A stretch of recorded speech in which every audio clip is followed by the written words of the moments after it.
Thank you.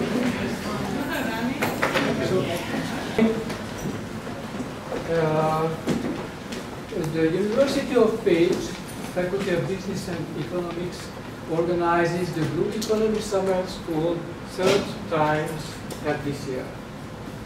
It's a very special event, and we know quite well that the blue economy is very important for the whole world, for the countries, for the regions, and for the cities as well. And that's the reason that we always open up this quite closed framework to allow others to have an insight into the blue economy, to blue economy principles, and so on. Usually, this wider audience is much wider, but we narrowed it for a while. But fortunately, the key actors of the city are still here.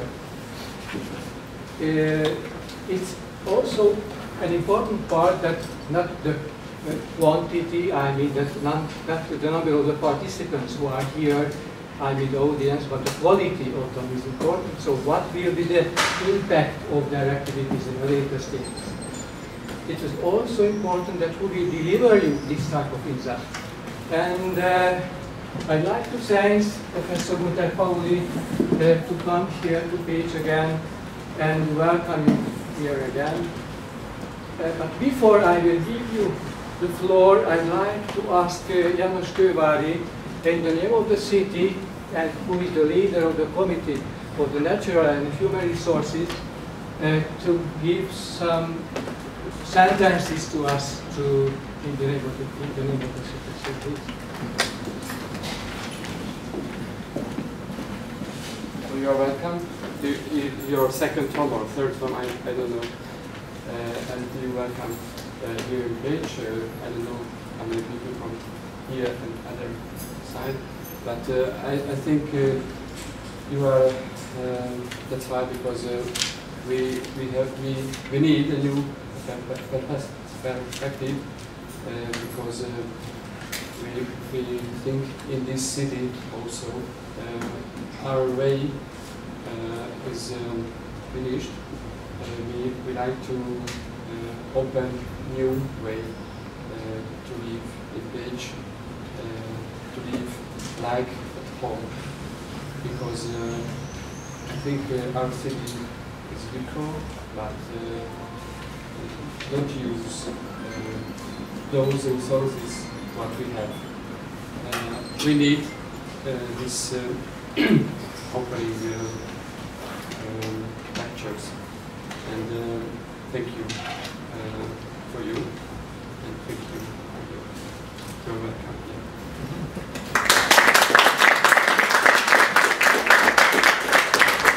So, thanks for this welcoming sentences, and the floor is yours. Thank you. Good morning. Good morning. Do I need this? No. Then at least I have one hand free to move.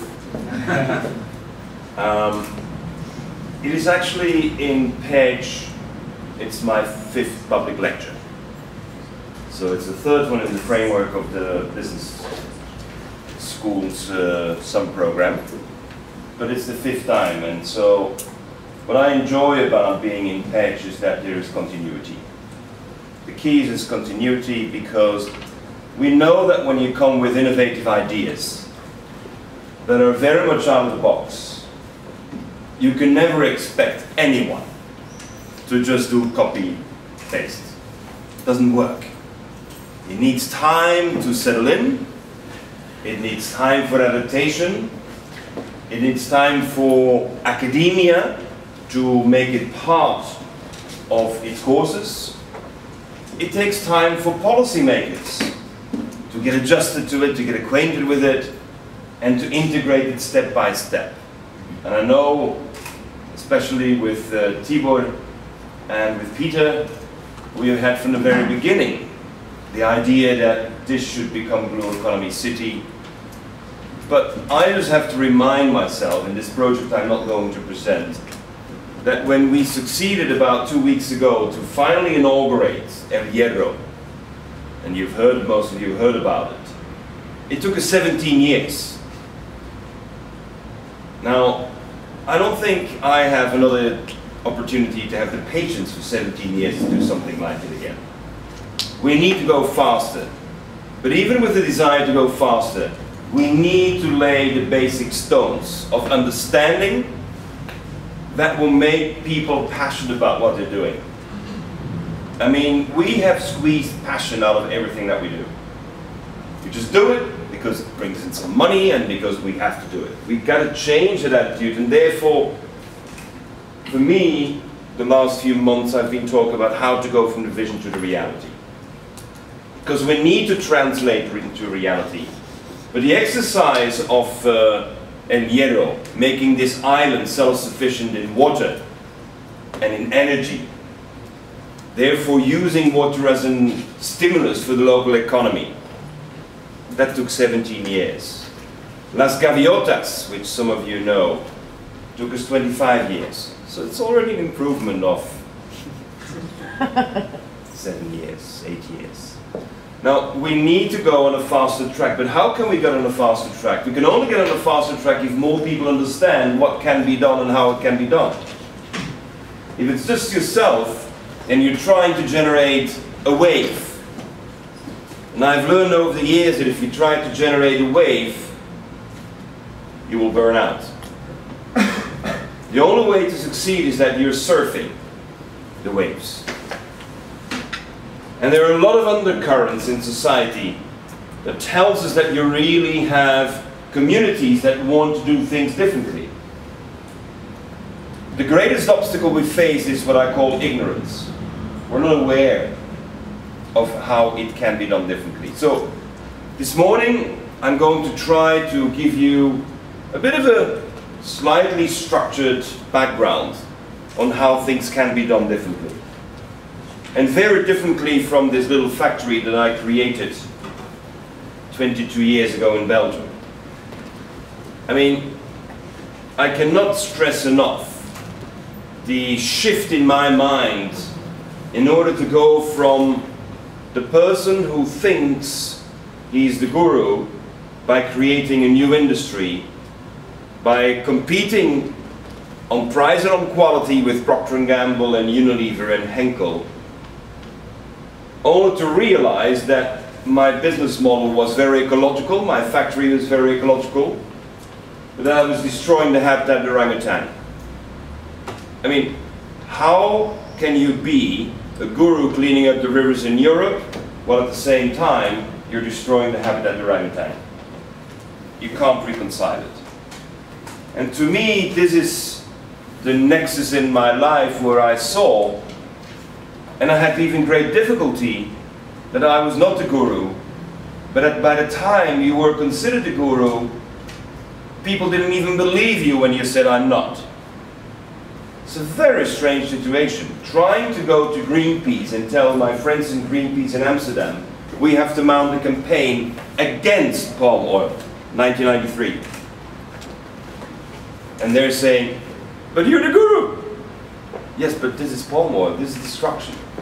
This shift in going from looking at a reality where you know that you have an ecological product, and you know that you have an ecological process, but you don't have an ecological system. And that is where, to me, my insights that I gained, thanks to Fritjof Capra and the dialogues with Fritjof, allowed me to see that only when you connect all the dots, only when you see the whole system, is it possible to really innovate. Because what we're in need of is not just the innovation of the technology, not just the innovation of the industrial process. And that is where most of the attention goes to, of all of those who are committed to sustainability. What we're needing is to see a new business model. A model that connects many things together. And so it's right. For me it was a revelation to understand that there is a big difference between renewable, biodegradable, and sustainable. You can have renewable resources that are biodegradable and absolutely have no sustainable business model. Now, we were hardly talking about sustainability, and we're just getting used to the concept of biodegradability. And we're putting on definitions of what is biodegradable and what is not biodegradable, because basically everything is biodegradable. It's a matter of time. Does it take you 20,000 years, 50,000 years? Does it take you 500 years? Or does it take you 3 days? And at what temperature? And which UV light impact? And so while many people are worried about the definition of biodegradability, we sometimes need to just take a step back and realize that it just is not sustainable. And to me, that shift, it is not sustainable, allowed me to get out of the framework of purely looking at the bio-based economy and realizing at the same time you can have sustainability with a bio-based and you can have sustainability at the same time with mineral-based. And that was an insight that allowed me to look at the new business models in a different way. But it is also very much a philosophical or an ethical appreciation of the reality. Stealing less is stealing. Agree? Polluting less is polluting. We agree. A thief who steals less still goes to jail. A company that pollutes less gets an environmental award. Explain me. Explain me. How is it possible that companies that pollute less get environmental awards? Or they publish all the damage they do and they get an award for publishing it? I don't get it. I mean, there's some parents who don't punish their kid when the kid confesses he did something bad. Well, that may be a pedagogy. But giving them awards for it, I mean, I thought only when you do good you get something. So what we've done is we've installed a logic that promotes non-sustainable development. And so the whole drive towards publishing the environmental reports and award companies for publishing and becoming transparent, to me, is not ethical. One has to have a logic that says less bad is bad. And therefore, I'm very pleased that my book in China, which was published now 2 years ago, has allowed me to see how different cultures react to the same publication. In China, there is no debate if, there is a debate only when and how.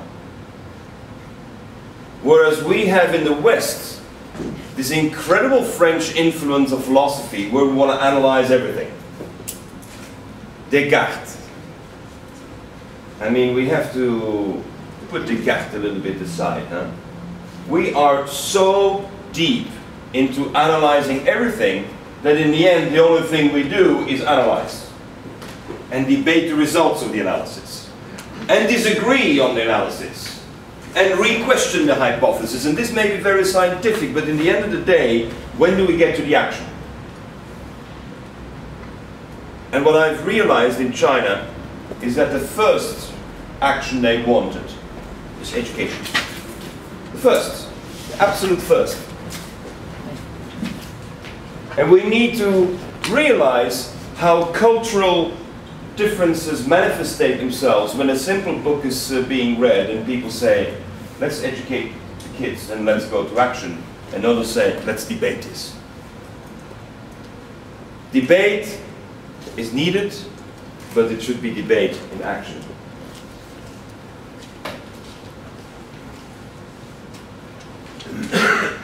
Just for those of you who do not know, my book, The Blue Economy, is basically a summary of 15 years of work. And within the Blue Economy we have this group of people that I would call the think tank, and then we have a group of people that is the do tank.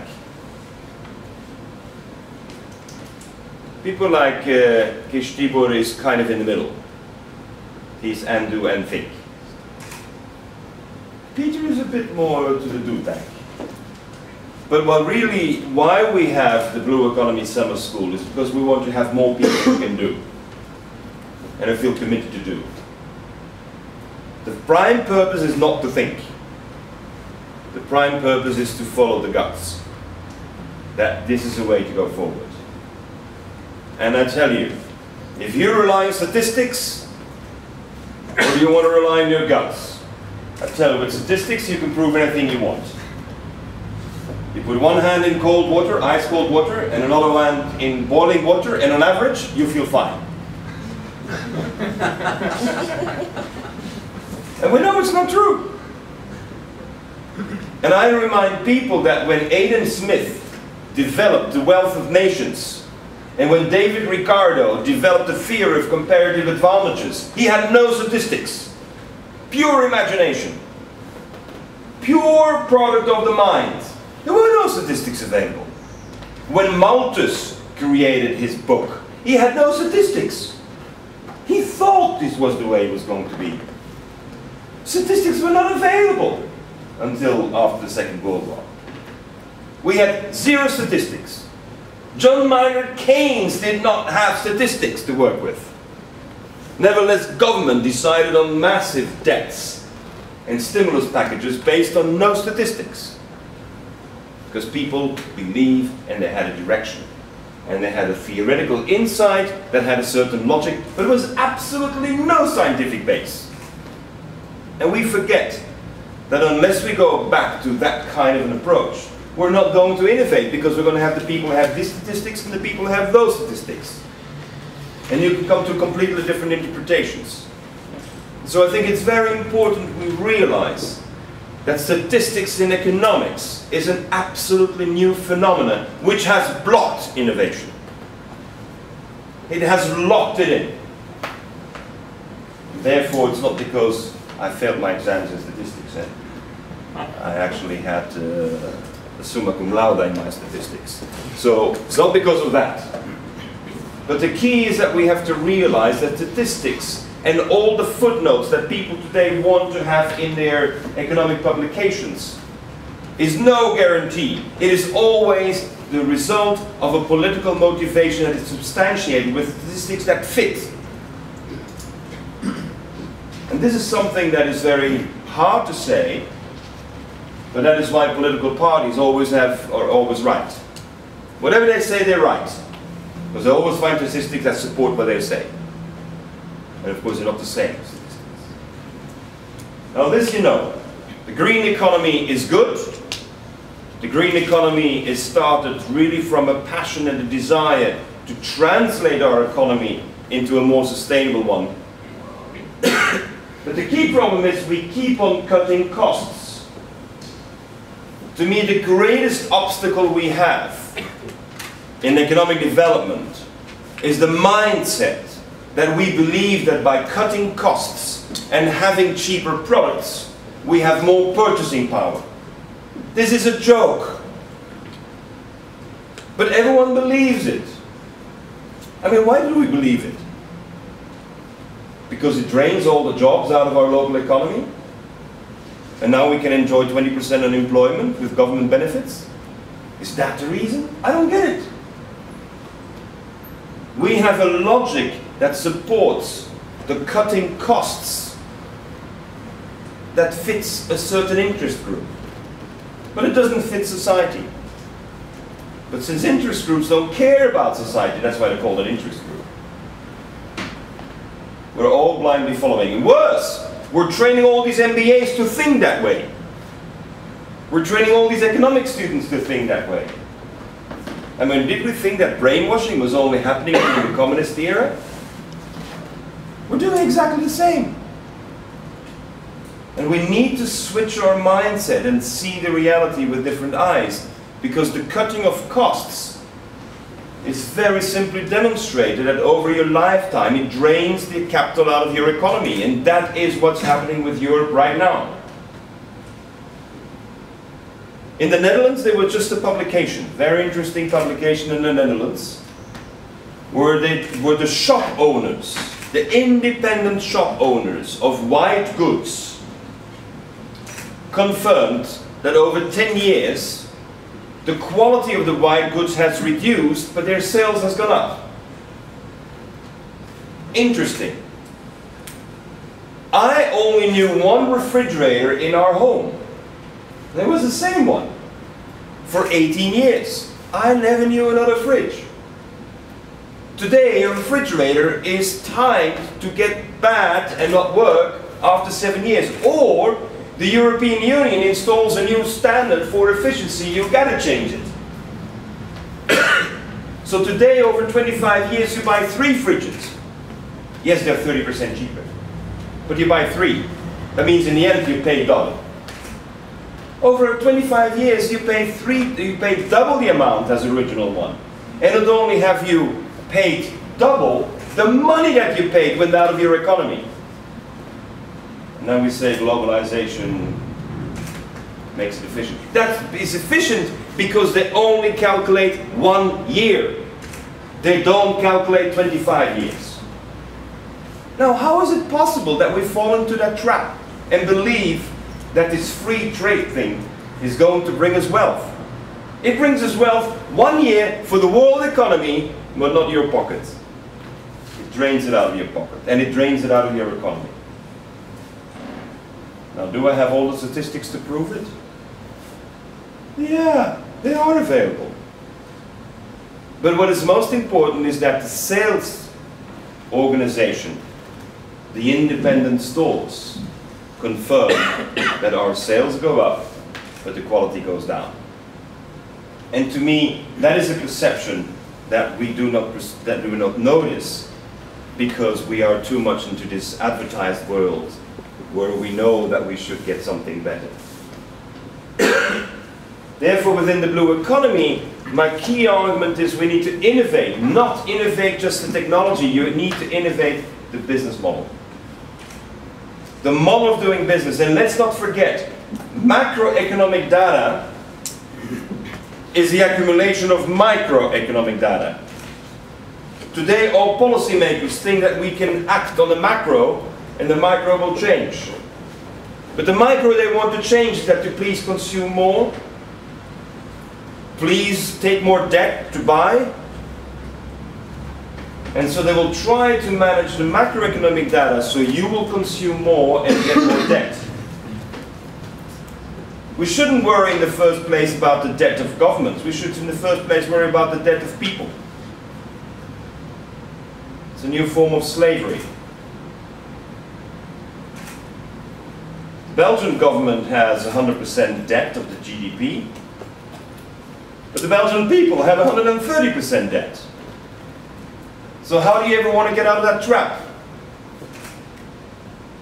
And that is again where blue economy looks at what is the most important. Get more value. You've got to have much more value. And if you don't generate the value, you're never going to get out of the trap. It's not by making things cheaper and buying things cheaper and have them bought from overseas so the money gets out of the economy. We are in a poverty trap.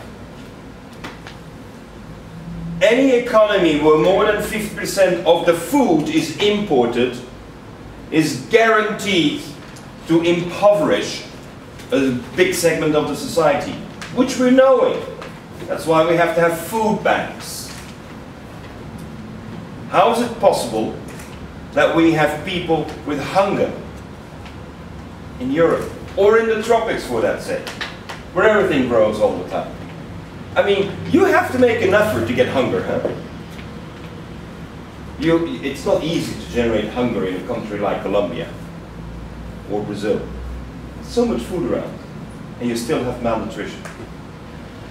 I mean, how can we come to that point? It's because we don't see the value what we have. And so the only way to turn this around is to me in the blue economy. And as you know, if you want to change the color from blue to another color, don't worry, change the color.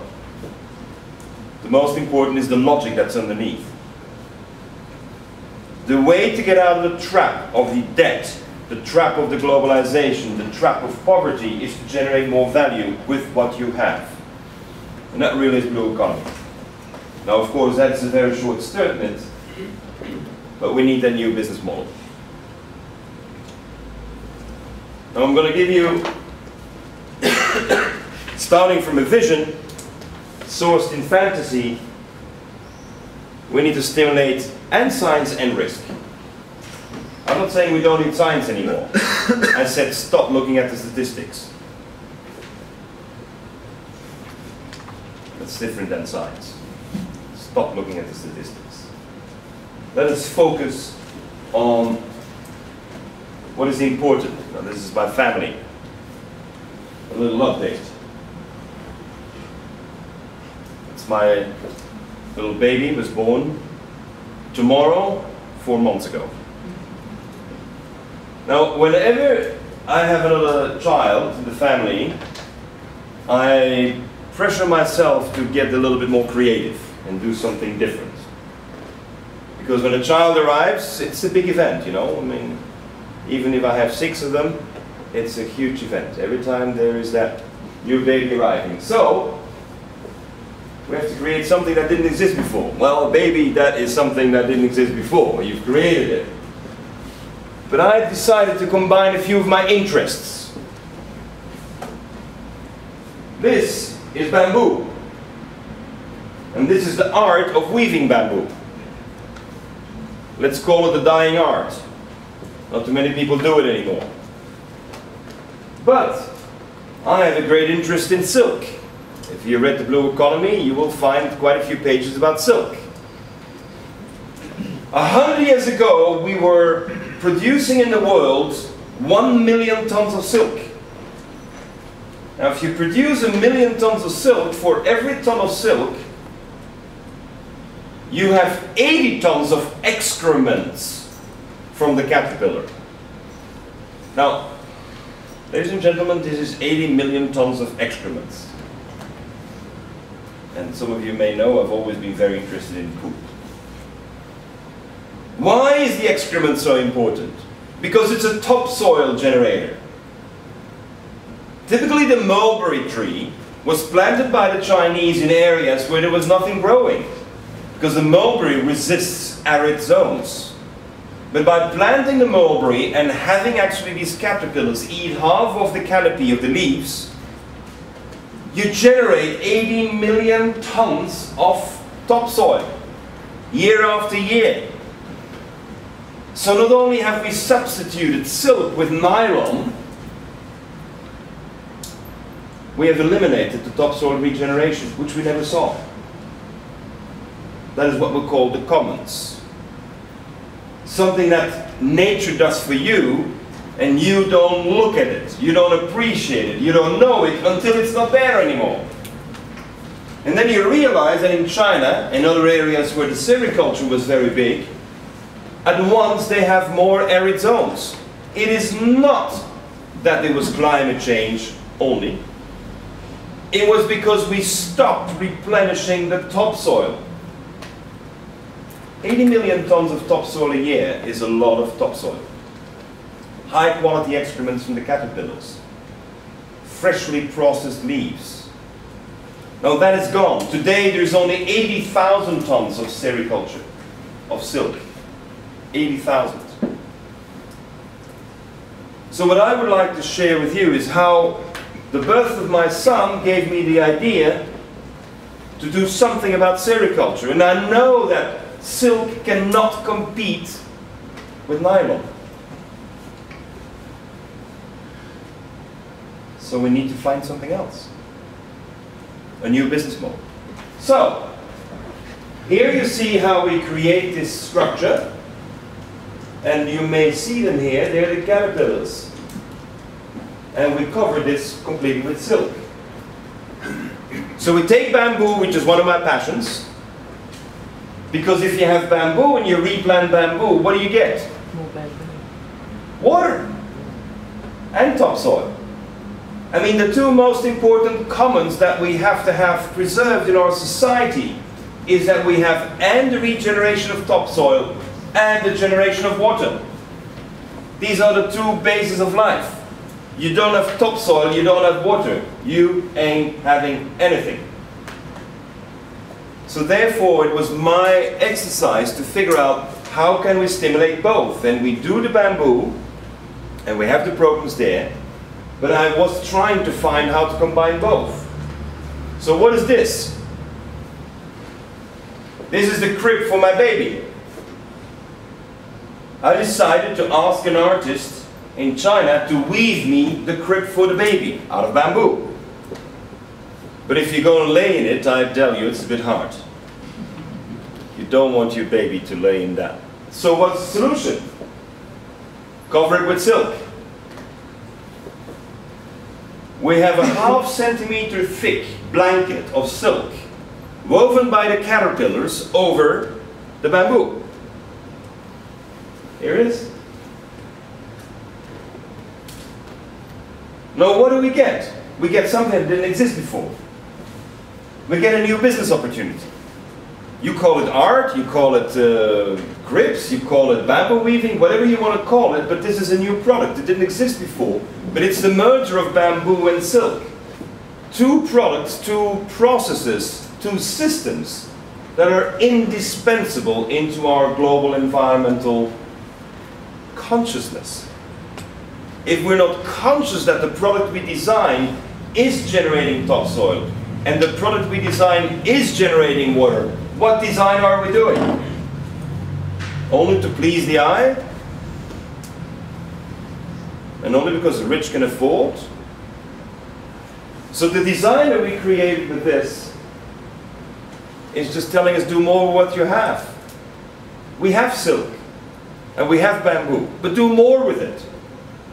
I mean, this is one of the great exercises I impose on myself every time when I'm in a region where people say there's nothing.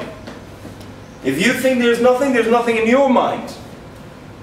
Because you don't see what is there. And you don't connect. So here is a connection. But what do we get? We get the healthiest crib you can imagine. Why? Not just because it's natural.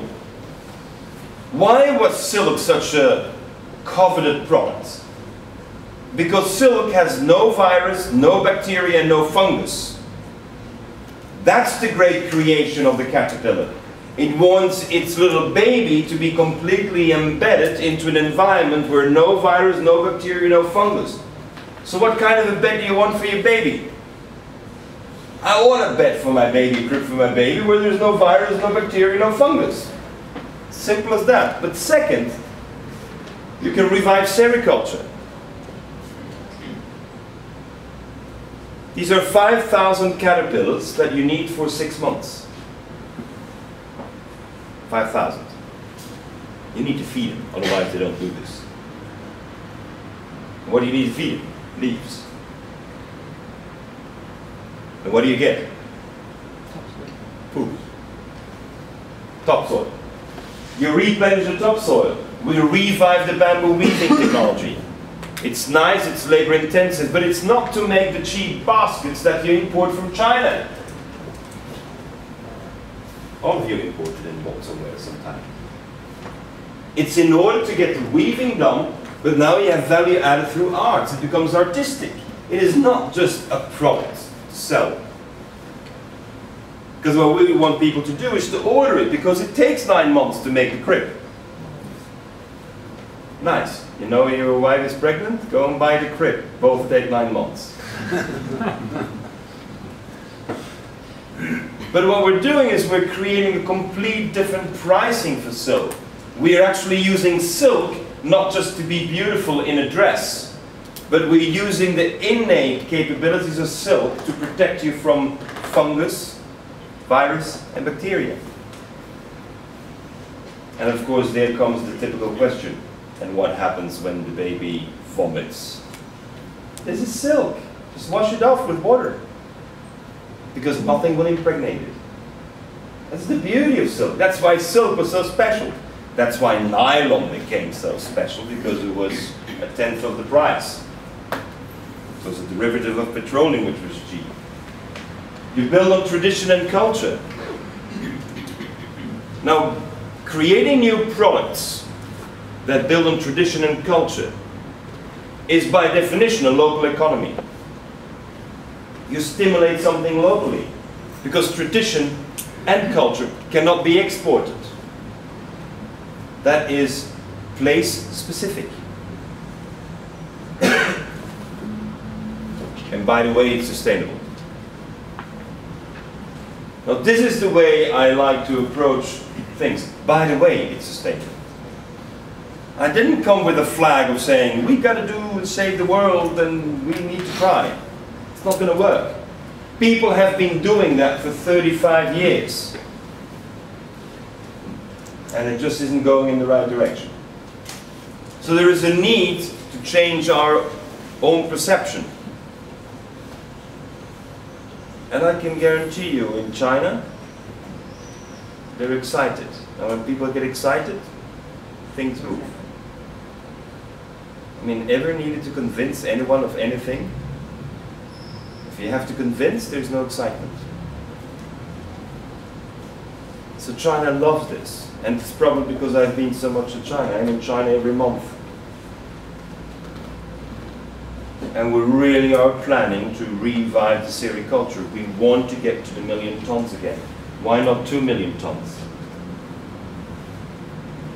Because doing arts and tradition with sericulture, we're replenishing topsoil and getting drinking water back.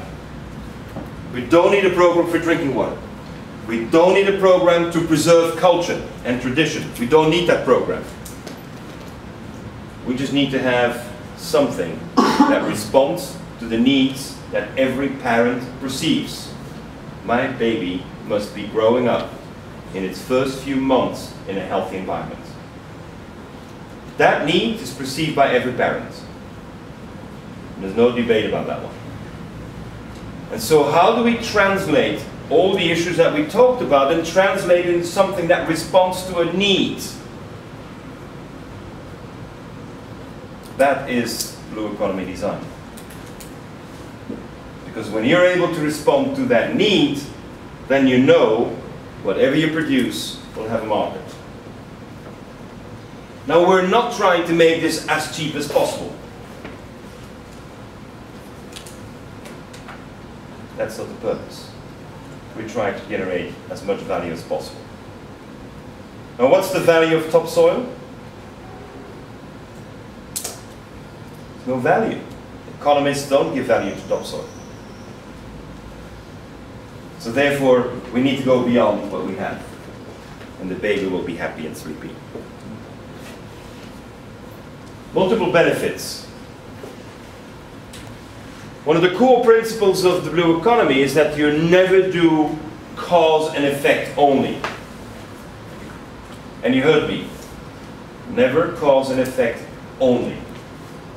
You can have cause and effect, but not only that. You need to have more. And that more, you need to find in what I call multiple benefits. The breakthrough we had last year, since we met here again, a year ago in Pécs, is this. You've seen this. What is this? An LED lamp. But a special LED lamp. It's an LED lamp that has a 330-degree light radius. Why would you like to have a 330-degree light radius? Because it's not just a lamp. It's your internet. Now, here's again where I, with some of our scientist friends, we look at these realities and say, how come that the internet is based on radio waves? Sound. Didn't we learn in school, not in university, but in school, that light goes faster than sound? Why do we base something on sound when light goes faster? What's all this jazz about G4? Just switch to light as your medium. So this was invented only 6 years ago. Someone said if we have these LED lights, we're going to put into the light the capacity to transmit data. That is known since the 1900s. Sorry, the 19th century. It was first done before we actually used sound. So how come we have this myopia and we're only looking at Wi-Fi And now we have Li-Fi, light-based internet. It goes at the speed of internet, it goes at the speed of light. And one of the great things is when you switch off your light, what did you do? Switched off all connectivity. Now if you're a city, you can provide your public poles as light, and as long as the light connects somewhere on the bottom, the light connects, no cables, your internet is being transmitted, broadband, high speed, speed of light. I don't understand, no one in Europe, they use it. I mean, I understand Cisco. If I were Cisco, I don't like this. If I were Cisco, I would just try to cover this up as long as I can, because the moment people realize that you can do this, that means you don't need wiring anymore. But what is even better, you don't need dangerous radio waves in your home anymore. Because we're bombarding our homes with so many radio waves that some people get headaches. And we know that radio waves have specific pitches. And that pitch, more and more people are getting buzz in their ears. It's not your ears that are buzzing, it's all the Wi-Fi that's buzzing. All your cell phones, everything is radio wave. So as a result, when you have a light, it doesn't do it. I mean, isn't this enough reasons to switch? How come this is becoming a standard in Asia and the Europeans don't even know about it? I mean, I wonder myself, how come? It's because we're analyzing if radio waves are indeed causing cancer when you hold the phone too long and you're waiting for 20 years to get sufficient statistical data? So now you can make a policy decision, and in the meantime Asia switched to that? When I mentioned it to the mayor of Johannesburg, who has a budget of $150 million to provide internet for free in the city, if I'm Cisco, I love a $150 million contract. And if I'm Telkom, the telecommunications company, which has a monopoly, I love those contracts. And of course we're going to say we did it cheap for the poor. No, no, no, no, no. If you have someone with that kind of a budget, you are cheap. You're going to rein in your margins. So on Monday I'm sitting down with the mayor of Johannesburg to install this in all the shanty towns. Because now I can work with a budget of lighting. Now he does not only have the budget for internet, he also has a budget to provide public street lights. And now we can introduce the LED lamps as public street lights, which saves 90% of the energy, and as a result we will have internet for free. No, that's blue economy. Figure out how can we get multiple benefits. And why do we put up street lights? For safety. And of course none of your cell phones is connected with light. Although today, more and more cell phones have a little LED light in them. The connectivity is based on a radio wave. And not just any radio wave, it's Bluetooth. You know, the Bluetooth is the Hummer of the electronics. Don't you realize when you turn on Bluetooth, the battery is dead immediately? And we know it! It is the most inefficient gas-guzzling, energy-guzzling. Now, if you have only 20 people doing it, it's fine. But now you have 1.5 billion people using Bluetooth. And we don't remember, we don't recognize, we don't see the action of our individual consumption pattern to realize that we're massively draining energy because we got Bluetooth and G4. Whereas we should switch to public lighting, provide safety in the streets at night, and secure that there's internet. An LED lamp today can operate on 0.7 volts. It's a new way of looking at realities. So what is my interest? My interest is that the people who develop this It was invented in the United Kingdom. But you know, the UK invents a lot of things but never makes a business out of it. It's developed in China. But what is key is what new business model do you design around it? Is the business model selling lamps? Or do you become green economy and you're now leasing the lamps? Because leasing lamps is considered to be good for the ecology. No! Leasing lamps, we know, the way Philips is implementing it, advised by McKinsey, under this beautiful banner of the circular economy and natural capitalism, they're basically locking in the technology for 20 years with those who do the leasing contracts. Leasing has become an opportunity to lock in technologies. So public entities that sign a leasing contract to replace the lamps and don't have to worry about it anymore, lock themselves in and can never switch to an innovation like this. They can't switch for 20 years. So we have to be very careful when you get these new big ideas. And the moment that I see Accenture and McKinsey involved, I know that there is a technological lock-in. And then you realize that these things are sponsored by certain companies that have an interest to get this technology locked in. And you can't lock it in through a sales contract. You can only lock it in through a service contract. Should we wake up? It's about time to wake up. I hardly have seen any contract. In theory, yes, but the contracts executed of these leasing whereby you replace a product of sales with a product of service, in 95% of the case it's a lock-in contract for technology. And you can't get out anymore. And who's making the money? The one who signs the service contract. And what's the beauty about a service contract for 20 years? It gives you 20 years of cash flow guaranteed. Now you can borrow.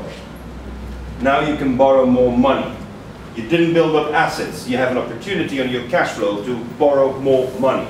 Increase your debt. Create artificial consumption. Make money on money. I've never seen anyone make water out of water. But we do have the smart people who make money out of money. Only using money. So to me, this is where we need to get to in our design. What is now the business model? And the business model with internet at the speed of light is another business model, but not just for internet.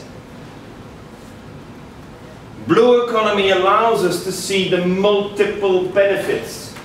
And that means your business model needs to be pitched in a different way. Now, what if you're the mayor of a city? What does it mean for you when you have a budget for internet, public internet, and you have a budget for street lighting? And you realize you put two of them together, you save money. You give more results. And guess what? You could even produce it locally. Those new LED lamps, because there's no factory in the world today that can supply you the massive volume. So you have the opportunity to do the little integration. It's just a microchip with a lamp. And if now on top of it you switch to 12 volt DC instead of using the 220, you don't need the inverters. And so the money you save on the inverters is already enough to pay for the extra cost of the internet in the lamp. I mean, this is how we need to observe new business opportunities. Because what do we want to succeed when we compete? It's called a unique selling proposition. Now, do you think we got one?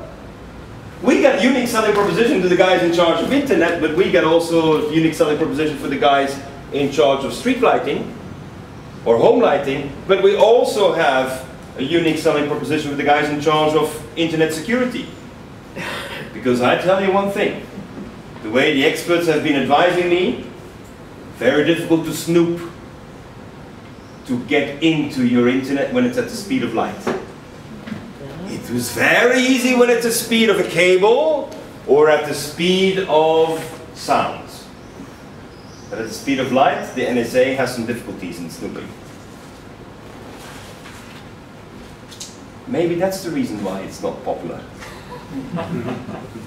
Yeah, even Angry Birds has ways to snoop onto you. I mean, even Angry Birds is a creation of the NSA. I mean, why won't they block this? Because they know they can't snoop anymore. Maybe now I'm a dangerous person because I may be considered promoting terrorism. You know, we have to keep in mind that from a security point of view, internet transmission with the speed of light gives you different security options. And I told you already before, you leave the room, you switch off the light, you switch off your internet. It means no more cables. What does it mean for a smart building today? What is a smart building today? It's a building full of wires. Why? Because you want to connect all the information to the whole building with wires. So a smart building is a building full of wires. So you can tap all the information. A smart building for me is a building without wires, with only light. And the light is so cheap, you don't even have to switch off. You don't want to switch off. You know, we need to change the models, and the technologies are there. But what I'm arguing for is we need to change the business models. The technologies are all there. But since our business students and our academia are all forced to concentrate and focus on one thing only, core business, based on a core competence. How do you combine core competence of street lighting and security with internet? No one has those three core competences. No one is trained into that.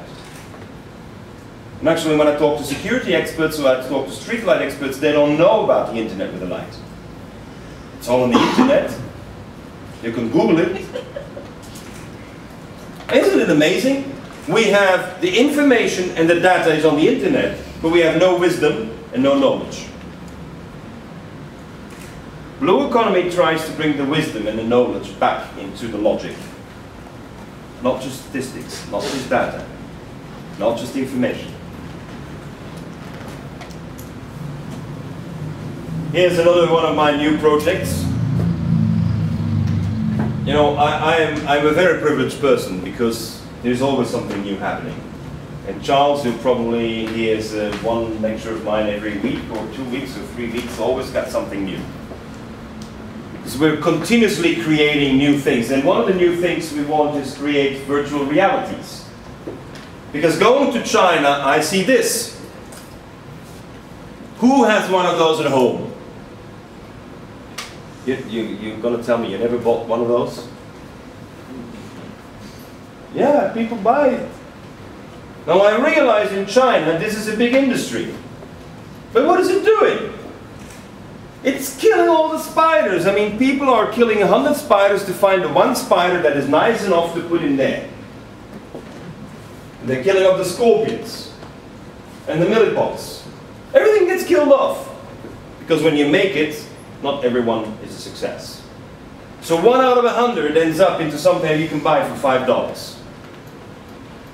So what we're realizing in China, because there is such a massive demand, there's a huge killing.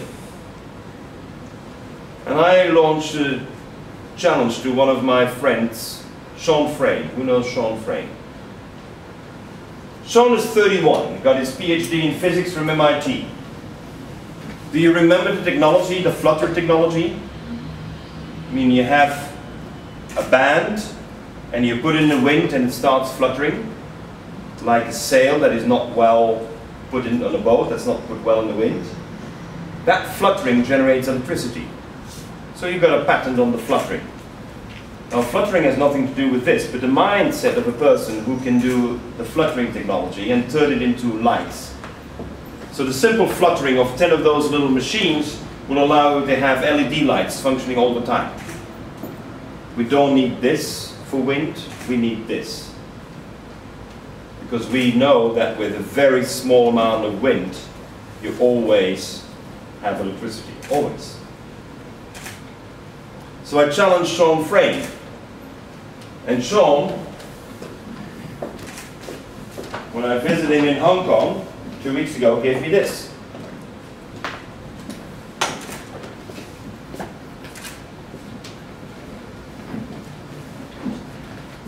It looks real, but it's nothing. It's a pure print in oil. No, don't drop it. Thank you. Don't test the dropping it. It's not a real one. I know, I don't want it, thank you. So what is happening is that now when we have this, I need people like you and others to think about what's the business model.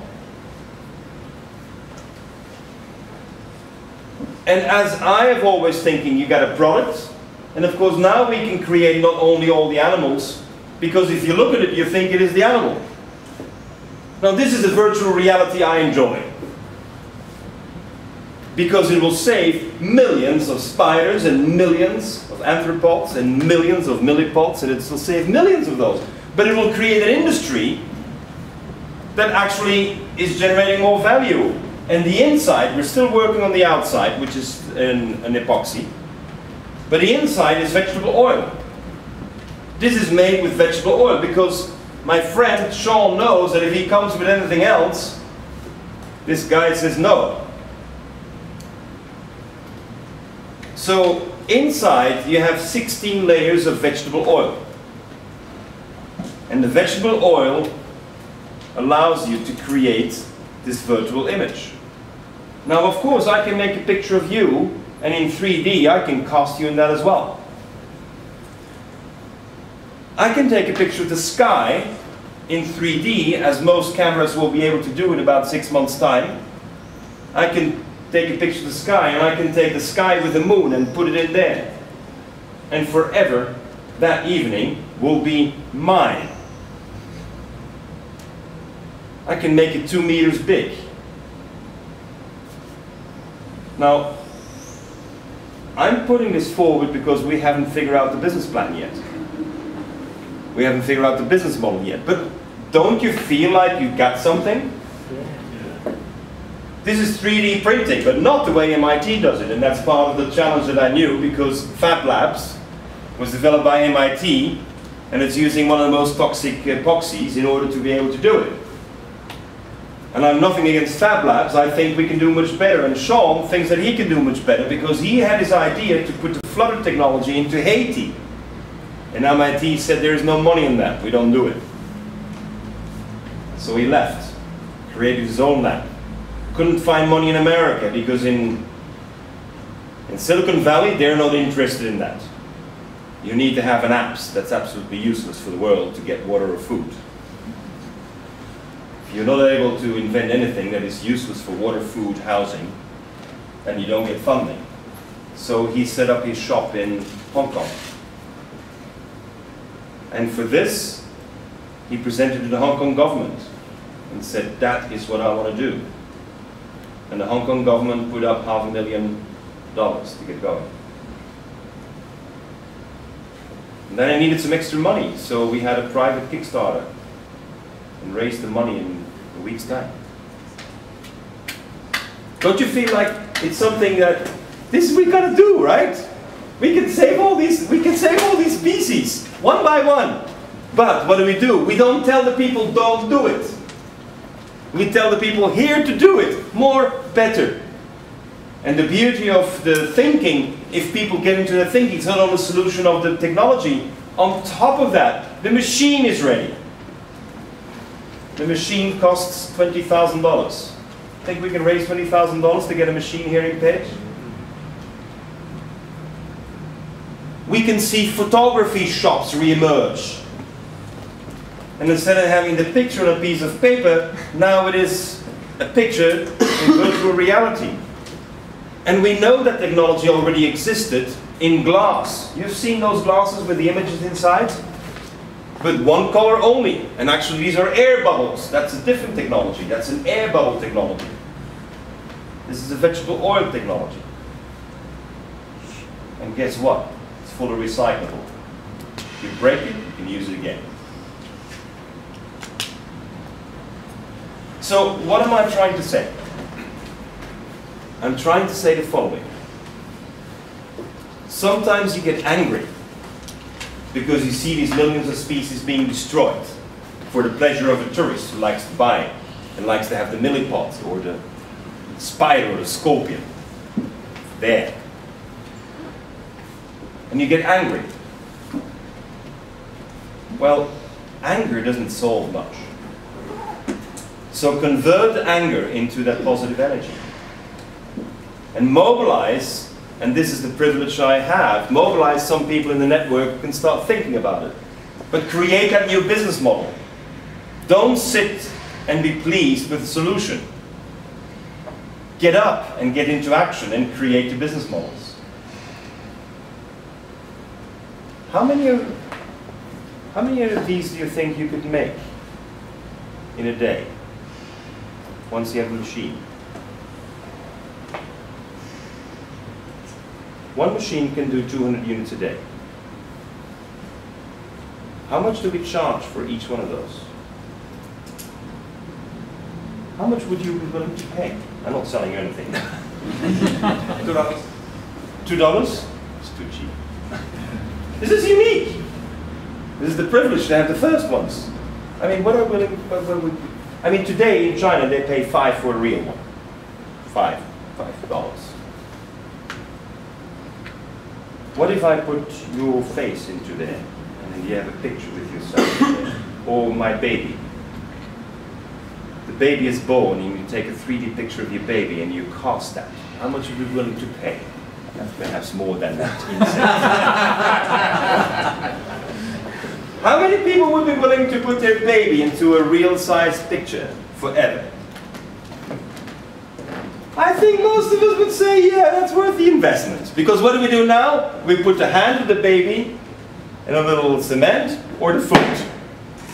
Wouldn't it be nice to have the whole baby there in a 3D picture? Wow. How much are you willing to pay?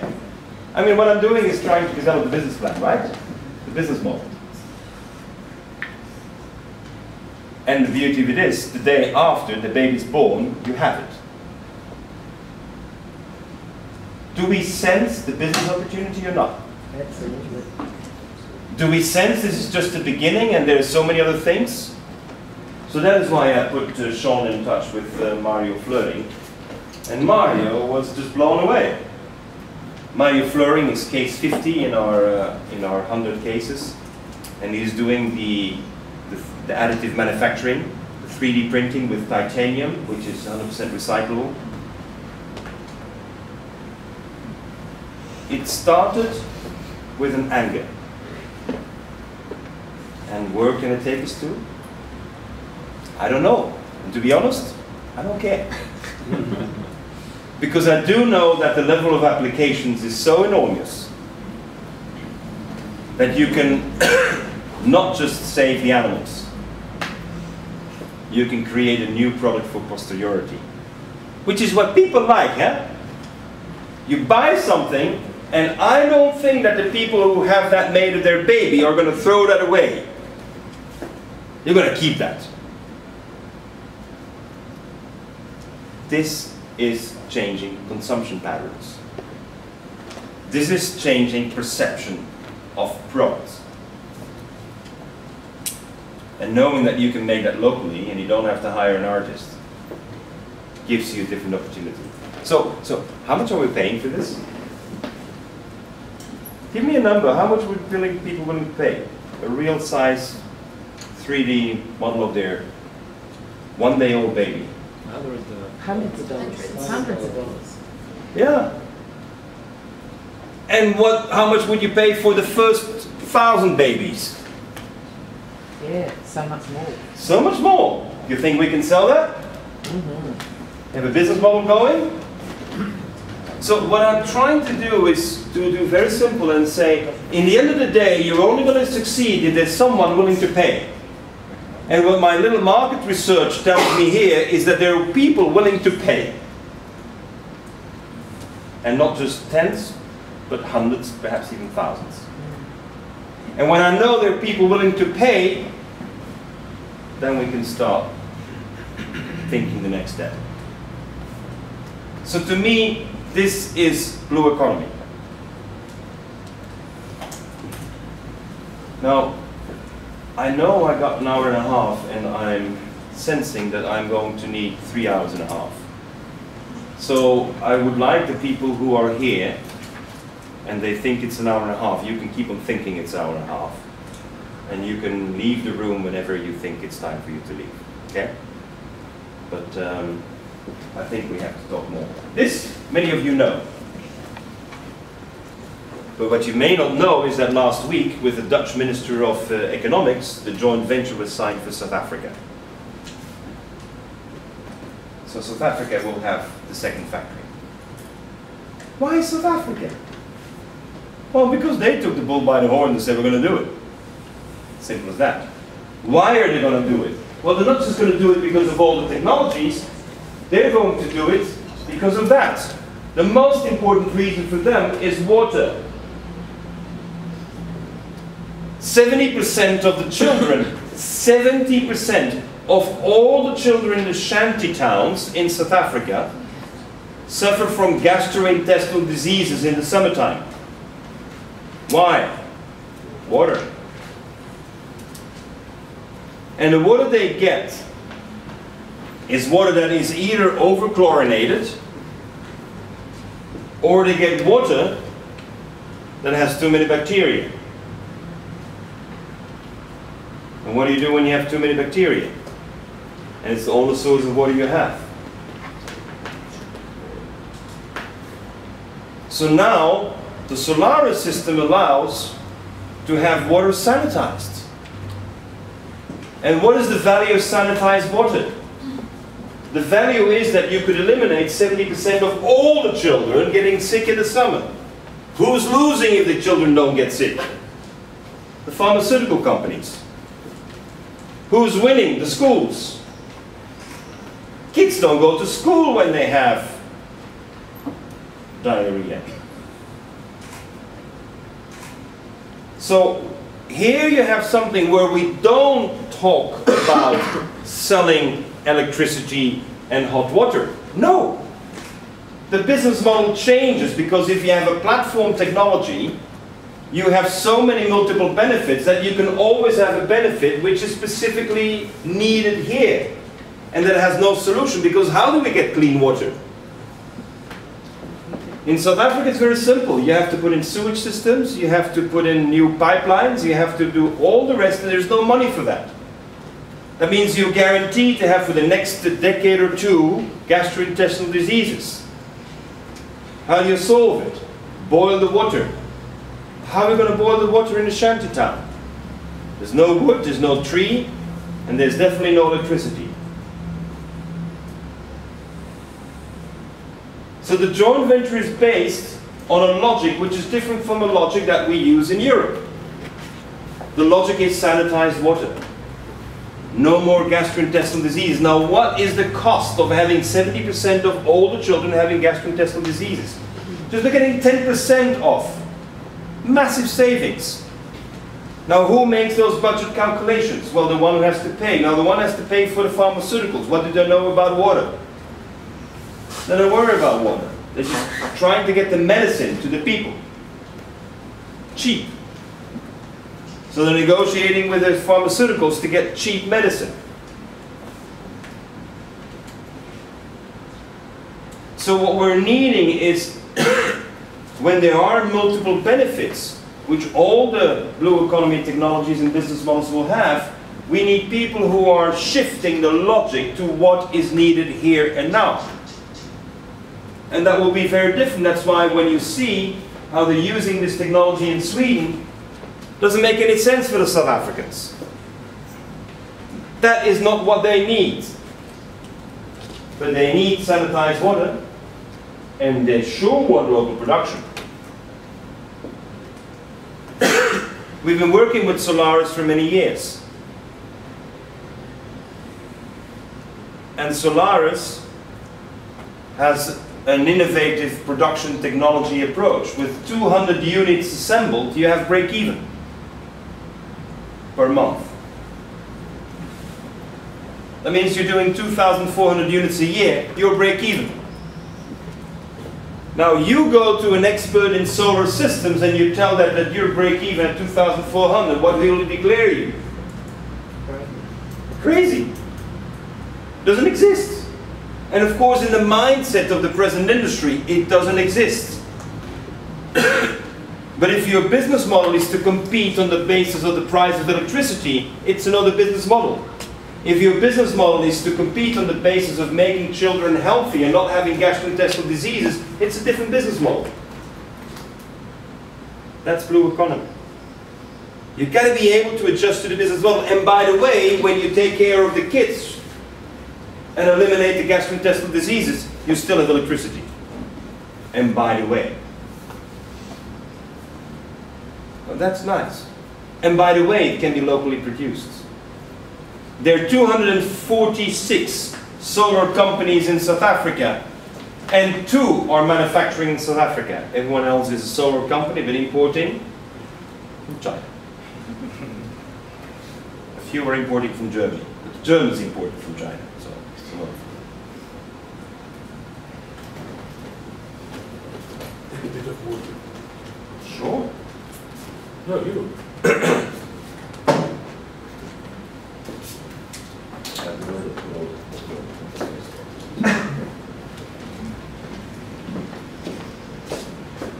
Do you follow me? Does it make sense? You know, sometimes when I look at these things, I say it makes so much sense, it's embarrassing. I mean, I like to be able to explain you something technologically much more difficult. I like to come with technologies that are so complex and so fantastic, you and I don't understand how it really works. But this, you actually get it how it works. And still it took me 2 years to get the joint venture arranged. The joint venture is in place. Now, how the Dutch Minister of Economics got involved, that's another story. That's for tonight with a beer. And sometimes it's good to have a minister there to witness the signing. You know, it gets people excited. It gets more photographers and press. You know, they just like, particularly the Dutch press. The president of Solaris is a Dutchman, so that's why it worked. Now we need to reinvigorate agriculture and industry. Now last year I showed you this picture. You know, I always check when I give a lecture, I check the lecture that I gave the last year. So I know that this was on the screen last year as well. Now this is the old petrochemical facility of Eni in Porto Torres in Italy. That is the new facility right there. That's the first time, Charles, you see the picture. Imagine 3 years ago, we look at a facility that was created in 1962, the first petroleum cracker in Europe. 1962, petroleum cracker. How much money are you willing to pay for a cracker of 1962? Placed in Porto Torres, Sardinia. I mean, no one is willing to give a penny for this. So Novamont, the company of which I'm the chairman, we didn't pay anything either. But there's a huge responsibility, because what do you have when you have a facility from 1962? You get a lot of pollution. But what you also get is an incredible infrastructure, because one thing we can't say about the petrochemical industry is that they have a bad infrastructure. For their purpose, they have an outstanding infrastructure in terms of water, pressure, temperature, all the controls you need to do physical chemical reactions, it's all intact. And they build it as if they were building in Pompeii. I mean, they build it to last. The only thing is, what stood above it, the industry, was not there to last.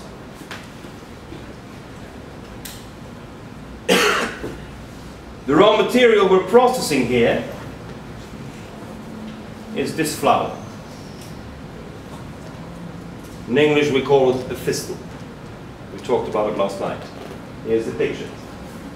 That is actually how it's harvested. We harvest the flour and we harvest the stem. Have you ever seen a fistel harvesting machine? I mean, you go on the internet, you'll not find it, huh? There are no fistel harvesting machines to be bought on the internet. But what is important is that we realized that there are 360,000 tons of thistles grown on the island every year. Now, no one is planting them. The thistle grows because the European Union paid farmers not to farm on 70,000 hectares of land. And then you get thistles. Now let me go through the economics. The petrochemical facility was importing 2.5 million tons of petroleum from Libya, just right across the water. Libya doesn't supply anymore at friendly rates. It's now supplied at world market rates. And so what is happening is that the 2.5 million tons, 1 million tons was used as an energy source. And so you had 1.5 million left over, which was converted to 700,000 tons of chemicals. We process today 360,000 tons of raw materials, and what do we get? Much more time. What do we get? We get 360,000 tons of products. Now that is a completely different logic, because when you crack petroleum, you're going for the molecules that are of great interest to you. And whatever is left over, you burn.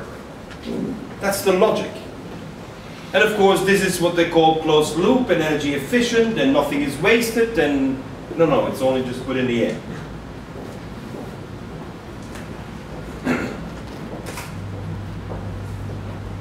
We're making pesticides, sorry, not pesticides, we're making herbicides out of thistles.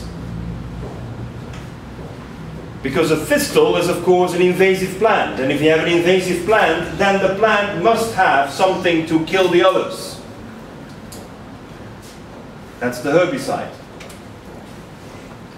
Now, another very important product is elastomers. When you have rubber, you need to make it more elastic. And that is done by a pelargonic pelargonic ester. Now we derive that from the thistle. And a very important product in industry is lubrication oils. You get it from the thistle. You know those famous coffee pots and tea made polymers from thistles, already used by Lavazza. Lavazza is using the little plastic pots from polymers made from thistles. That are now, biodegradable. They're biodegradable and sustainable. So, if you look at the products now, of course, these bags and these mulching, all can be made from a thistle. Now, I would like to ask you here in Pécs, what's the biomass you have just laying around, growing and doing nothing? You go to any place in the world, you'll find it. Any place. Because weeds grow where you don't want them to grow. But the major thing is that when we developed this, we did not know that the residue of the thistles that we could not transform into a chemical product is great animal feed. Now what is normally when you have a residual value which you burn, what is the internal cash you allocate to something you're going to burn? You have any idea? Anyone of you in business? What's the value of something you're going to burn? Do we agree it's low? Yeah. Because you're competing against petroleum. So it must be cheap. Or you compete against shale gas. And since it's a waste, it doesn't have a high calorific value. So you're going to pay. So the value typically for waste to be burned is between 20 and 40 euro.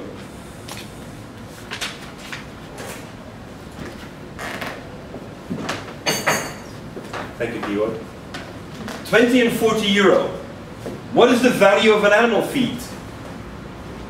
How much do you pay for a ton of soy from Brazil? 500 euro. We're not going to ask 500, we'll do it for 250. What happens when animal husbandry, the farmers get a chance to buy feed for 250, not for 500? What is the normal reaction of a farmer? Get two! Instead of buying for one, get two, because the same price, double the output. Make sense? What happens to your carbon balance when you don't ship it from Brazil, but it comes from the factory, which has a maximum radius of 80 kilometers? What happens to your carbon balance? Do you even need to calculate it? Don't calculate it, it's too good. Just say it's great. Don't waste time in the statistics. You know it is a multiple better. But to me, what blew me is, of course, the cheese. I talked about it to you who were there last night, but I don't think I disclosed the price. Enzymes for cheese making is a monopoly of a few companies. And by the way, that's all genetically modified, huh? Don't ever think that you're eating a natural cheese. All those cheeses which are nicely wrapped in the supermarkets are made with GMO enzymes. All. We've never debated it, we never knew it. Even the fresh bread you're buying in the store, it's called oven fresh. It should say recently defrozen. Recently unfrozen, and in order to get it crunchy, they've genetically modified some enzymes to get the crunch on the top. So the fresh bread you get into the supermarket is frozen and with enzymes. So what a pleasure we have to have cheese. We didn't know that with 2,000 tons of enzymes, we are the largest producer of enzymes for cheese in Italy. We didn't know.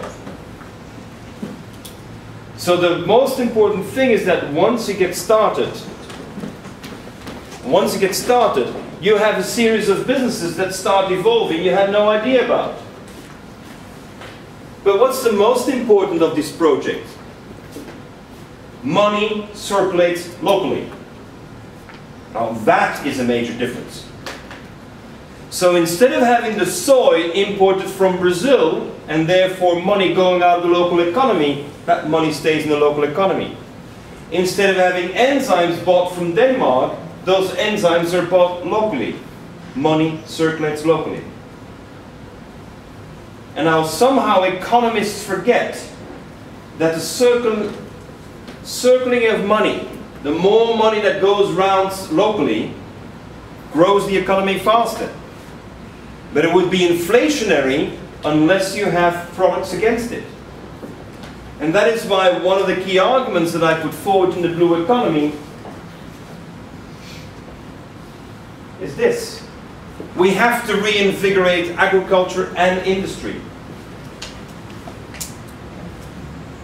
I mean, who invented the logic that in order to become a developed nation, you pass from agriculture, which is poor society, to industry, to services, to knowledge?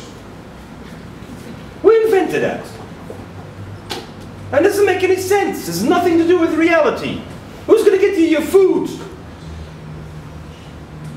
And I know that food is only 10–12% of our purchasing power, but that's money that goes out of your economy.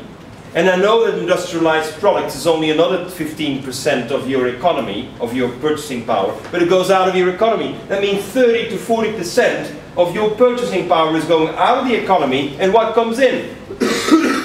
Junk! And then we're going to have programs on resource efficiency. I mean, programs of resource efficiency don't do anything about this. What you need to do is to reinvigorate and generate new products. Because the biggest value added is not just by making the products. The biggest value added is that the money starts circulating locally. You know, this is the magic of money. It is not to make money on money. It's to facilitate the exchanges in the local community. That's why money was invented. Money was not invented in order to speculate in split seconds with global supercomputers against changes in exchange rates, 6 digits after the zero. I mean, that's how they make their billions. I mean, and then they refuse the Tobin tax because it would hamper liquidity on the market. And liquidity is necessary to have cheaper loans. We know how they manipulate it all. One after the other is getting condemned, and I applaud the Americans for going after them. Bank of America is going to pay $17 billion for having cheated.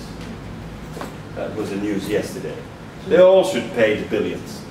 But that's nothing compared to the hundreds that they squeezed out of everyone's pocket.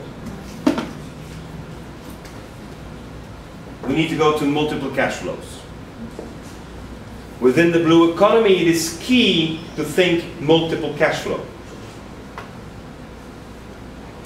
Because the only way you translate the innovation into an innovative business model is if there is more cash crunching out of there.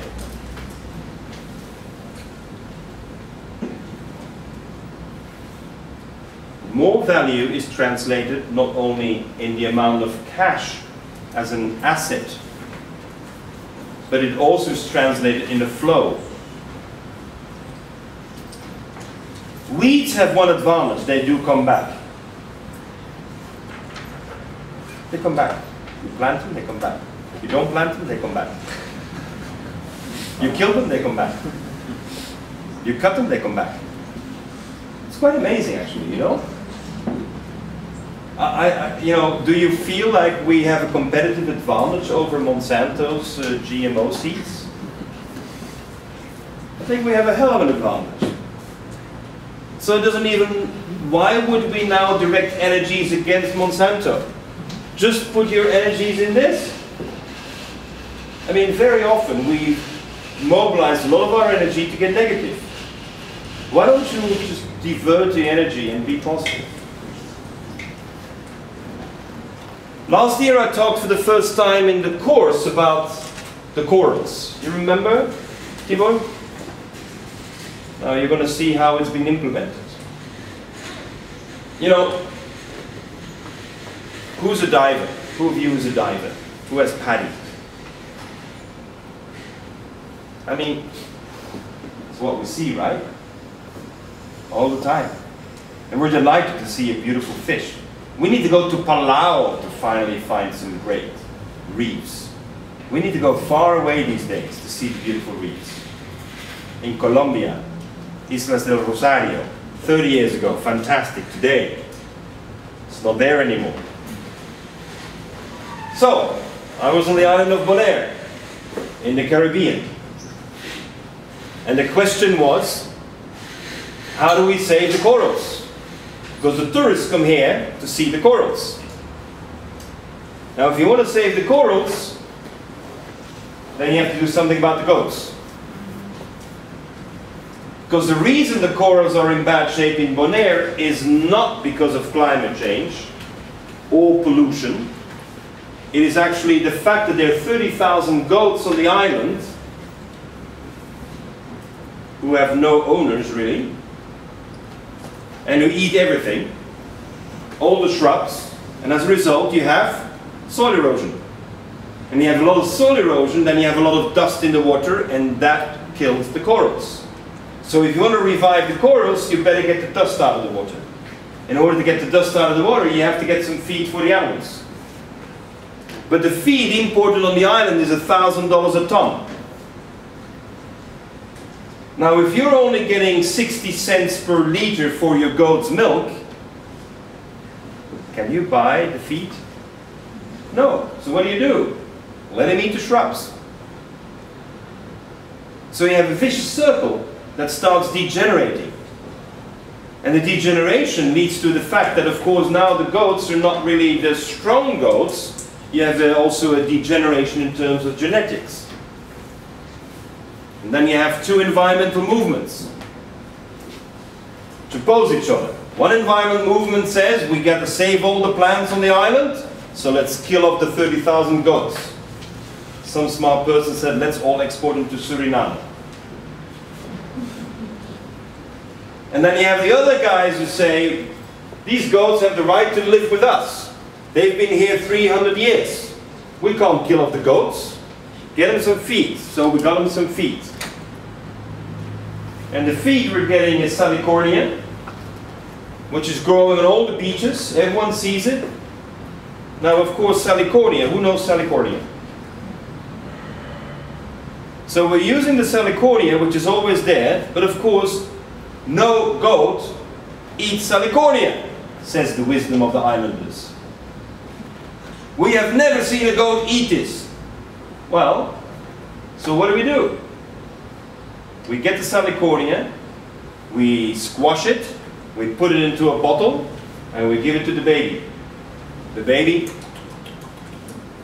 once they're used to it, they eat it forever. Don't teach the old elephant a new trick. Teach them when they're babies. So we have now a program to harvest Salicornia. And the Salicornia, though, has one problem. It doesn't have enough fibers. Because they're ruminants. They need fibers. So therefore, when we learned there's a program to plant mangroves, we said double the planting of the mangroves. But the beauty is that we know from another program we did in Eritrea already more than 10 years ago, that when you cut the tops of the mangroves, the roots go deeper. But now the top is very fibrous. So what do we have? Salicornia with mangrove. What's the cost of production? The cost of labor. Labor that's well paid. So the cost of production per ton is limited to $150. So you go from 1,000 to 150. For 30,000 goats, that doesn't happen overnight. That's a plan over 10, 15 years. In the meantime, we'll open a slaughterhouse. Because some of the goats are better turned into some hamburgers and some sausages. Because the island imports all the meat. But then when I realized that they're doing the goats, they have the milk, you go around the island and you know this plant? Aloe vera? Aloe vera. So when I saw the aloe vera, I saw another dream coming true. Ice cream. We make goat milk ice cream with aloe vera. Now, why did I come to this? Because the Häagen-Dazs, you know Häagen-Dazs. Häagen-Dazs is sold on the island for $6, $7 a little stick. Imported frozen from America. So I said, if we can get the goat's milk and we add some of the local touch to it, like the aloe vera and a lot of other flavors, and there's sugar cane on the island, so we have sugar cane sugar going into it. We have no chocolate, we don't do chocolate, but we have a lot of other great tastes. 200 different tastes are coming from the Africans who brought us in them as slaves. Do you know how the slaves brought their seeds with them? They put it in their hair. Slaves, when they were afraid to get caught, their mom gave them a handful of seeds, and they put it in their hair, because they would be stripped naked and not be able to take anything with them. But they were always a little bit reluctant to check the hair, because they thought they had fleas. And when they're scratching, they thought because they have fleas, it's because they had all the seeds in there. So when the African slaves finally arrived on the islands, the first thing they did was clear the head of the seeds. That's why on the island you have 400 different African plants. Why they never told me that about the Africans? I mean, they were smart, because they knew they were going to go through a hard time, so they had their own medicine and they had their own food. They could plant themselves. like they did in their huts. That's how the African slaves survived in these horrible conditions they had to live. And now we have all those seeds, so now we make already 20 different ice creams with different tastes that all come from Africa, that the seeds brought, that the African slave brought with him. But, what's the new business model? You know, I'm always coming back to what's the new business model. The new business model is that the farmer does not get 20% more for the milk. The farmer gets 10% of the sales price. There is no chain. It's the farmer and the salesman. So why would all the money go to the one who sells if the real unique selling proposition is the solution for the corals and the reinvigorating of the local production of feed, the generation of the jobs? If you've been to Bonaire, you will see there are huge platforms for salt production. So we're taking it out of salt production, we put it into salicornia production. But with 10% of the sales price going to the farmer, how much does he get per liter?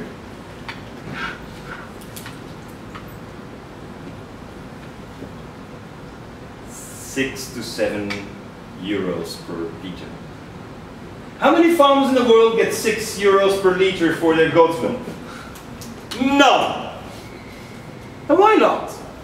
I mean, Unilever is making so much money on the ice cream. Why don't they share a little bit more? I mean, this would be real corporate social responsibility. Yeah. Pay the farmer 10% of the sales price. I mean, now 30% goes to advertising and distribution. Another 15% to just transport and refrigeration. I mean, why can't you give 10% to the farmer? What happens to the farmers who have a goat that gives milk and it gives €7 per liter? What happens to the goat? Oh, it's treated well. This goat is going to get a kiss before it goes to sleep every night. I mean, this is obvious. I mean, do you think any of these goats is running free? You think anyone is going to let any of these goats getting out of the gate? No, please come. And what we realize is that because there's so much love and attention given to the goats, what do the goats give in return? More milk. Goats are in need of affection. And why do we know that? Because we have the program in the Canary Islands. We've been busy with goats in the Canary Islands because in parallel to El Hierro, one of the initiatives in El Hierro is the goat cheese. And there we did the same, but we weren't so creative to give the 10% to the farmer. But what we do realize is that when you have a goat farm with 50 goats max, you have the highest productivity. Because goats need human affection. Wow. You go to 500, your productivity drops by 30%. 30% less milk because you got too many goats, because you can't kiss them goodnight. You know, we very often forget that an animal is a sentient being. And an animal that is treated as a sentient being reacts to you in a different way. But what is now the beauty is that by thinking about the 10% of the ice cream to be paid to the farmer, we have the farmers taking care of the goats. There's no need for regulations, no need to impose rules. The only thing we need to do is see that, my God, we did not know so much money was being made with ice cream. Now, I have been involved in many fast-moving consumer goods in my business activities before, but I never realized that you make soap. I would never have made soap and detergents. I would have gone to ice cream right away. I mean, it is amazing how much money is made on ice cream. And that's why I understand Unilever's and Hagen's that's a strategy. That's why I understand why Unilever paid $330 million for Ben & Jerry's. I understand the margins are so fantastic, so let's get the farmers the margin. But now we're getting to our corals. You know what these are? Old TV antennas from the Netherlands. Yeah, because you're all going for satellite dishes, right? So the old antennas are no use anymore. But they were designed to last for 50 years. They're designed to survive in cities. That means they're designed to survive acidity. So when we realized that there are these antennas that are just piled up in the Netherlands and no one knew what to do with it, and since Bonaire is a little gemeente, is a little community belonging to the Netherlands, we got these antennas over. People thought, oh my God, Pauli importing old antennas.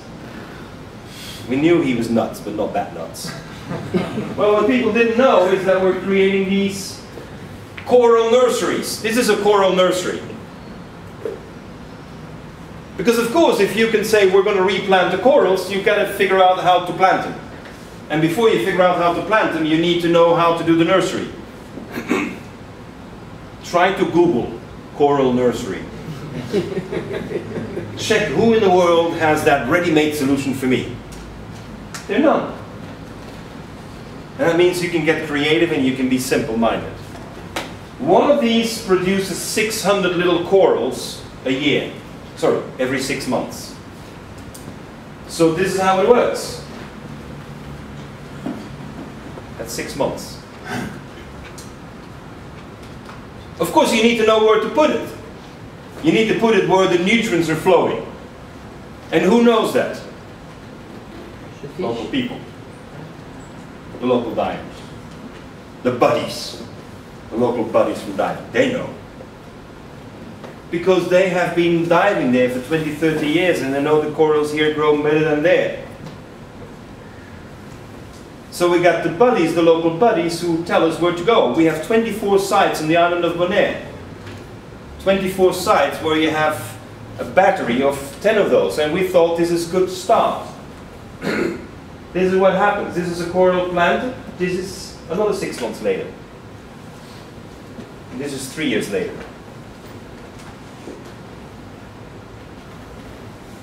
I mean, have you ever thought about regenerating the forest of the sea?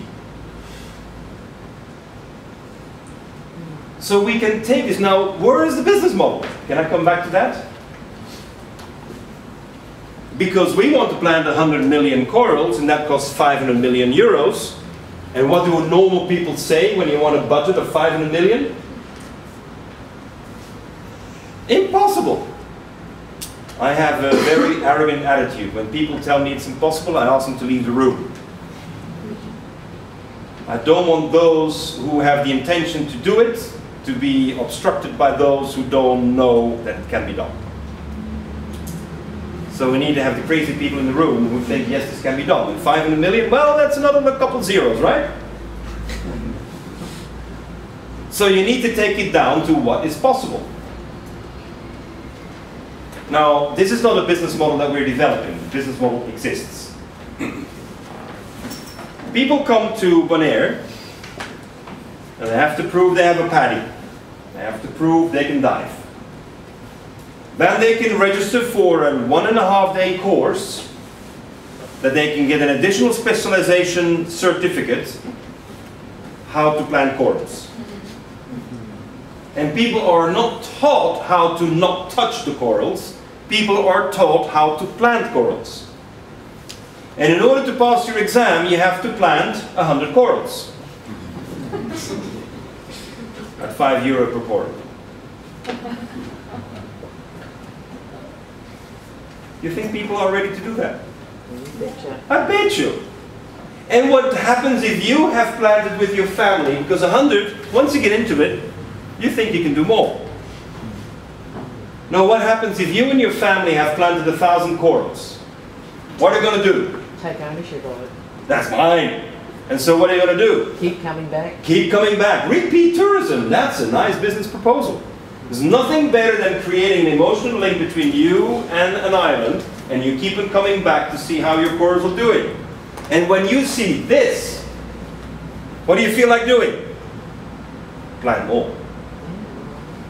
And what do? You tell your friends. We have a problem. We can't produce enough corals. We're too slow in producing corals. What a nice problem to have. TUI, you know TUI? T-U-I? TUI put it on their website after a week, fully booked. Had to take it to the website because we can't supply the corals. I never thought that we could have a shortage of corals. I thought that we have a problem with corals. So are we now going to look again at the statistics that 85% of the coral reefs around the world are endangered? Are we going to bombard ourselves with those statistics, or are we going to take the other statistics? Now when you have 24 of these sites, we have only 2 operational today. When we will have 24 of those, it'll be the biggest job generator on the island. Private sector.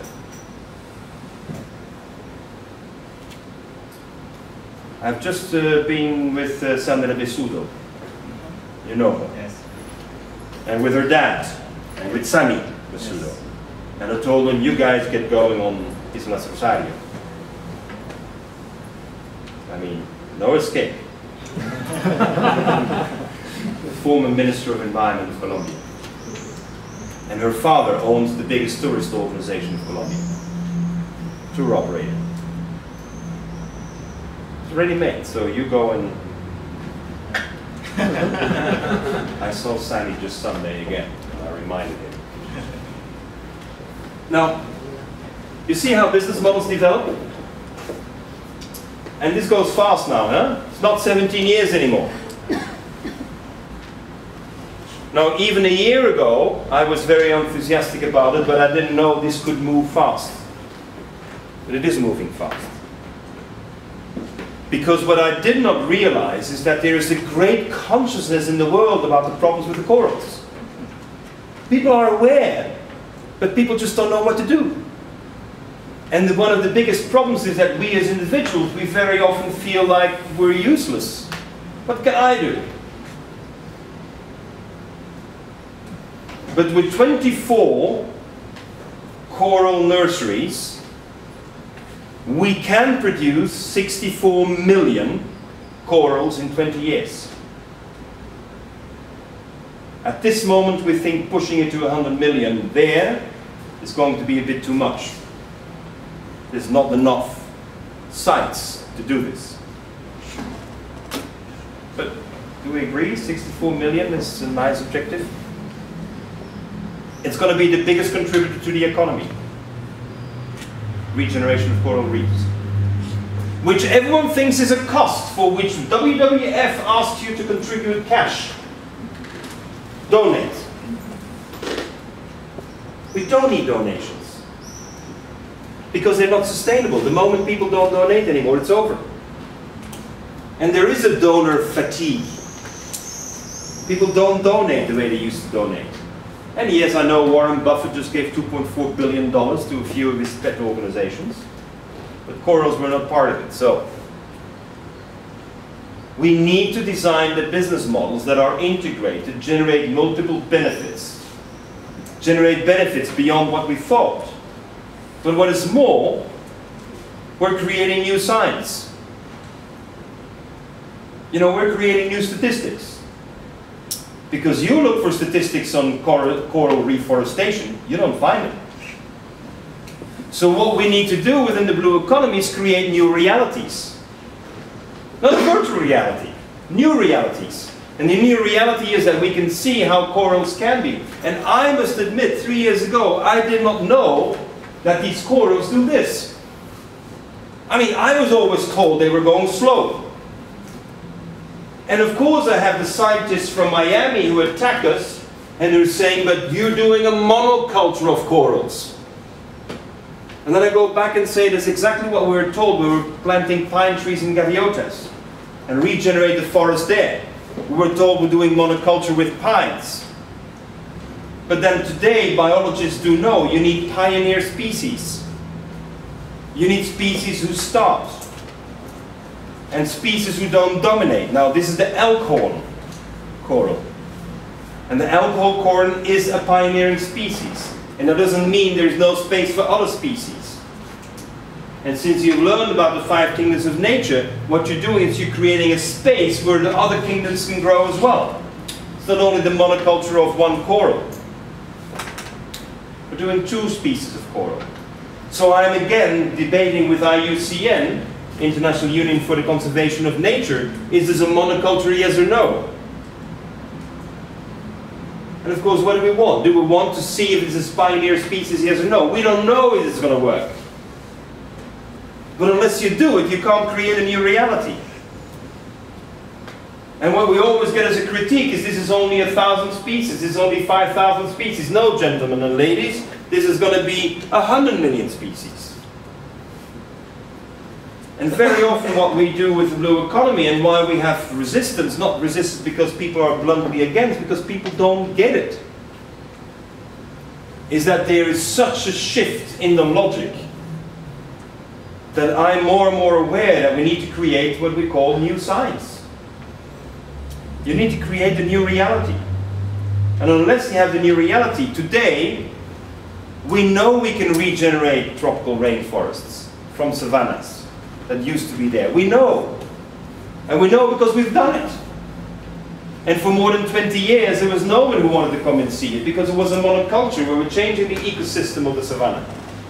Although we human beings, we changed the savanna. It used to be a forest. Today we have so many demands for PhD students who want to come and write their thesis, do the tests there. So the key is with many of the initiatives that the blue economy develops is we're in need of creating the new science. In the past we didn't document everything so well. We're too busy doing things. In the coral one, we're very keen on documenting. Because what if we do the same in the whole Caribbean? What if we do the same on all the Indonesian islands? Or all the Pacific Ocean islands? Corals are damaged and destroyed. 100 million corals. You restore the corals, 5 million, repeat tourism, 7-fold income for the farmers, lots of job generation. Now this is not the first time we are engaged in something like that. It's actually in 95, 97, with Professor Katie Michigani, we were engaged in protecting the corals on Zanzibar, Pemba Mafia. Anyone of you has been to Zanzibar?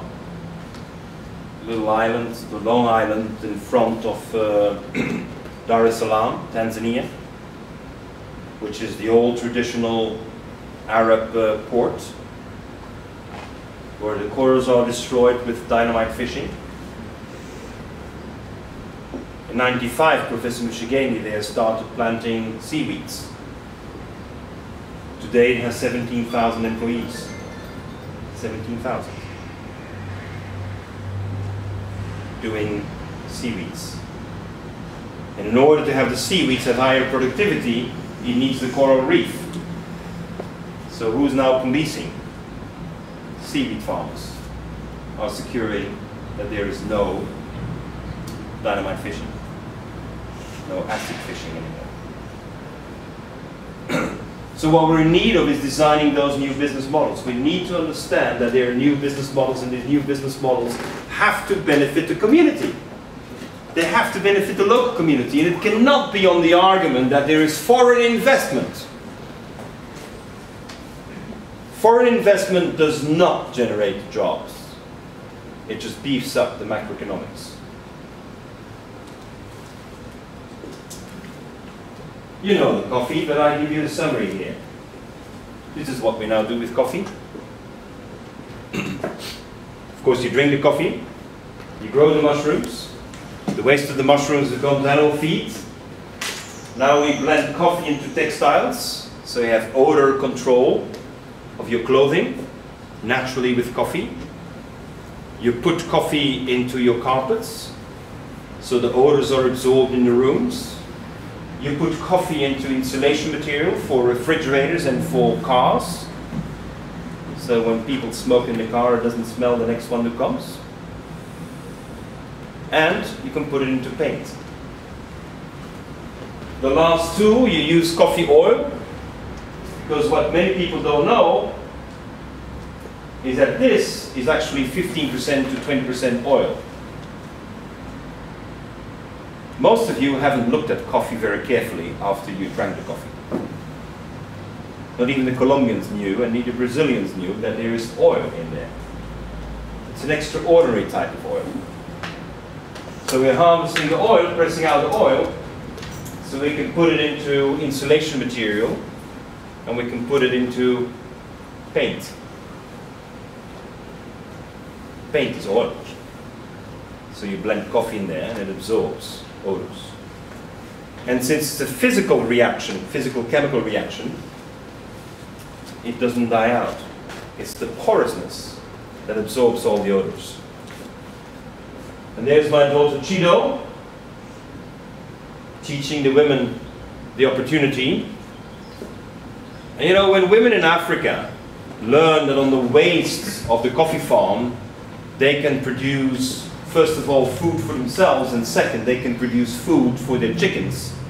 They get up, they sing, they dance, and they do it. That's Africa. Europeans want feasibility studies. Technology audits. Pilot projects. Business plans. If you haven't produced those four, nothing is forthcoming.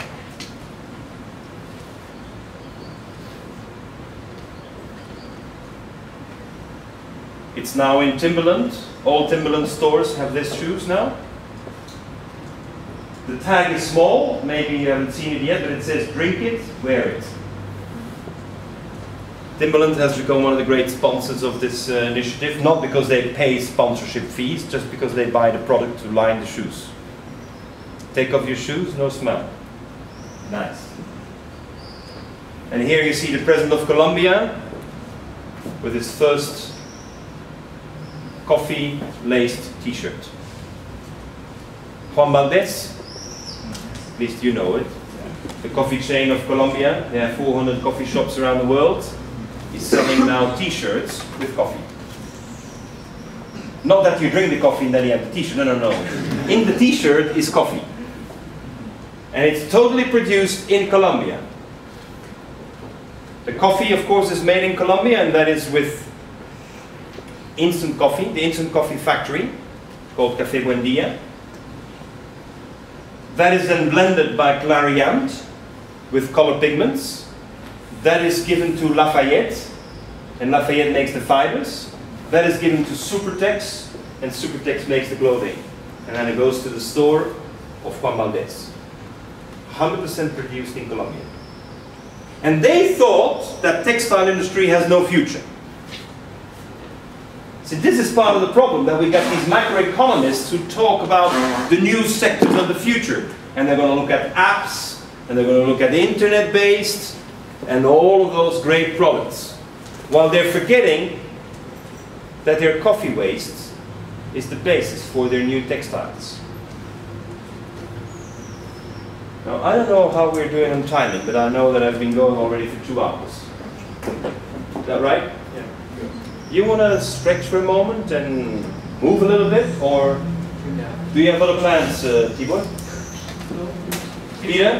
When we finish here the plenary, we can move to the workshop room and we can start a discussion and debate if you wish. Okay. Well, but I had promised to talk about housing yesterday. Well, we talked about it, that we should look at housing, because that's another new approach that we have. Do we still want to do that? Oh, yeah. Yeah? So let's stretch our legs and move a little bit and meet in 10 minutes.